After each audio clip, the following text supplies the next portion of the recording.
Hello everyone, my name is Giselle and my pronouns are she, her.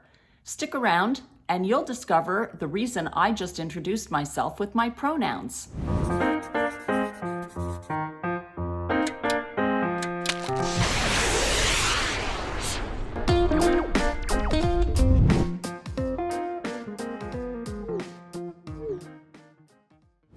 It's quite common for people to use gendered language, yet for every gendered word, there exists a gender-inclusive word that can be used instead.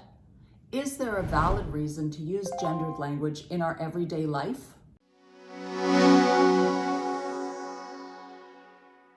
We often make assumptions about someone's gender based on what we see, what we perceive to be gender norms, and how someone expresses their gender. People express their gender in all sorts of different ways. Gender can be expressed through a person's mannerisms, like the way they talk, the way they walk, how they move their bodies. Through appearance, like clothing, hair, accessories, makeup. Through their interests and their activities and their behavior. Gender expression is often based on stereotypes about gender, and these stereotypes are outdated and often inaccurate. Gender can also be expressed through a person's name and the pronouns they use. If we make assumptions about someone's gender, we can be wrong. Imagine if you feel like a woman, but someone assumes you're a man and addresses you that way. It would be painful. The easiest thing to do is to remove gendered language from our vocabulary, and that way no one is hurt. Simply the act of making an assumption about someone's gender, even if it's correct, sends a potentially harmful message that people have to look a certain way to demonstrate the gender that they are or are not.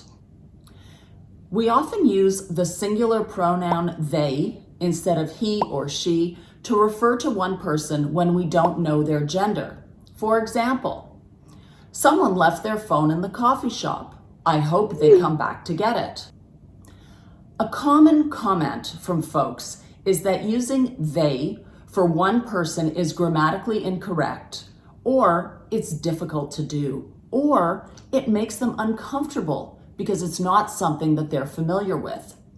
But we use the singular pronoun they all the time when we don't know someone's gender, so we can do it when someone asks us to. Not everyone identifies with the gender binary of man or woman. Some individuals identify outside the binary and may be non-binary, gender fluid, genderqueer, bigender, agender, or another term that they may use to self-identify. If we use the wrong pronouns for someone and misgender them, it can be hurtful. So using gender-inclusive language is exactly that. It's inclusive. It allows everyone to be recognized for who they are. It's not that hard to be thoughtful with our language. We just have to stop and think about what we want to say, who we're saying it to, and the impact it will have on those listening.